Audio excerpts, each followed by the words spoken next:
To obey means to carry out what God has asked of you. You've prayed, you've listened, so now it's time to obey, to act upon what you have heard from God. The Bible commands us in James 1:22 to act upon God's word and not just be satisfied with having heard Him only. After all, faith without action is dead and unproductive.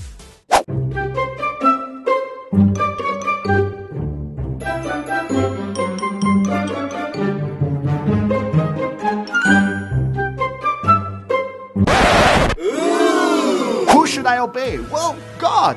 Many times we need to understand this, that God does not lead us astray. So it's perfectly fine to hear what He wants us to do and do it. He wants us to be His hands and feet on earth after all.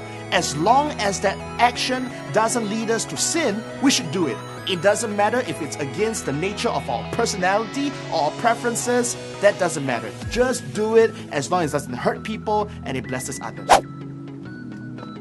You know, sometimes you had a rough week. You're stressed out, you're bummed out, you could have been having an unlucky day. What do you do times like those? It affects the way you hear God. You try as you want to, you just can't tune in. So instead of doing nothing, we encourage you to fall back on His word. Romans chapter 13 verse 8 says that he who loves one another has fulfilled the law. So rest on love. That's right. Sometimes when you feel like you're not hearing from God, just love. Because when you love, you are obeying God.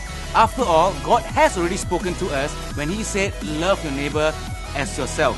So for that week, maybe you can do something thoughtful, something kind, something encouraging and nice for someone else. A free meal perhaps, buy them flowers, give them a card, visit them, or just simply spend time with them or help them. And when you've done that, you have obeyed God's word. It's not complicated. Just love your neighbor.